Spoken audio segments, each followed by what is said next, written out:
Hello guys, আমরা ready হচ্ছিলাম গাজন দেখতে যাওয়ার জন্য। দিনটি ছিল 29 চৈত্র। রেডি হয়ে গেছি। এই যে আমার সোনামা, তাকে খাওয়ানো হচ্ছিল। তাকে যে বলছি কখন থেকে টাটা দিতে, তার কোনো রেসপন্সই নেই।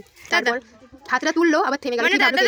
তারপর মানাকে টাটা দেওয়ার কথা বলতে মানা তো হাসছে, আর টাটা তো দিচ্ছেই না। তারপর তাকে টাটা করে আমাদের মাঠের রাস্তা দিয়ে যাওয়া শুরু করলাম। রাস্তা ওই যে আমার বান্ধবী যাচ্ছে, ললিতা। তারপর আমাদের কেটিএমটা নিয়ে সিমেন্টের রাস্তাতে পৌঁছে গেলাম। হঠাৎ হঠাৎ বৃষ্টির কারণে আমাদের পাকা ধানে সব মই দিয়ে দিয়েছে। এইভাবেই যেতে শুরু করলাম, একবার মাটির রাস্তা, একবার সিমেন্টের রাস্তা, তারপরে হঠাৎ পৌঁছে যাব পিচ রাস্তাতে। যা রোদ ছিল, তবুও অন্য দিনের থেকে কালকে গরমটা কমই ছিল। তারপর পৌঁছে গেলাম আমাদের গন্তব্যস্থলে। ওই যে দেখা যাচ্ছে আমাদের বাবার মন্দির, চলো যাই।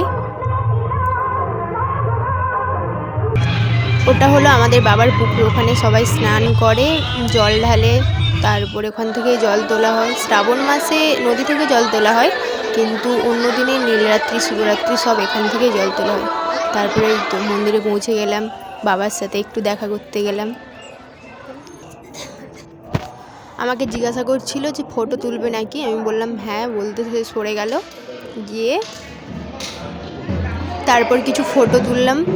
তোলার পর তারপর ঠাকুরমশাই আমাকে জিজ্ঞাসা করছিল যে আমি কিছু খেয়ে গেছিলাম নাকি। আমি কিছু খেয়ে যাইনি, তাই আমাকে বললো যে অঞ্জলি দেওয়ার কথা। আমি অঞ্জলি দিয়ে নিলাম।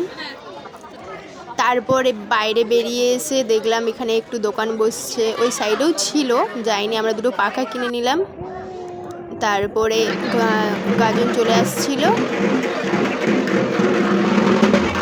তারপরে সব সন্ন্যাসীরা মন্দির পরিক্রমা করছিল।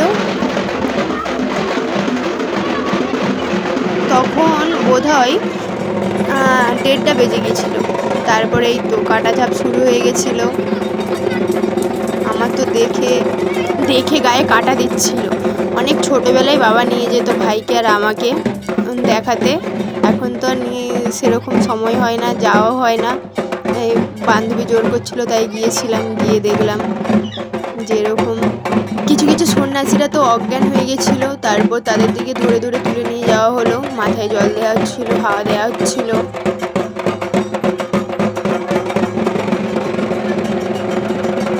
কালকে ওখানে দুটো কাটা ঝাপ হচ্ছিল, একটা ছিল কুলকাটা আর একটা ছিল বাবলা কাটা।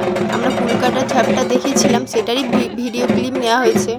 বাবলা কাটারটা নেওয়া হয়নি, তাই আর দিতে পারলাম না।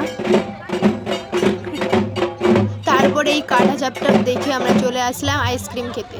তারপর আমরা বাড়ি ফিরে আসলাম। কেমন লাগলো ভিডিওটা সবাই একটু কমেন্ট করে জানাবে।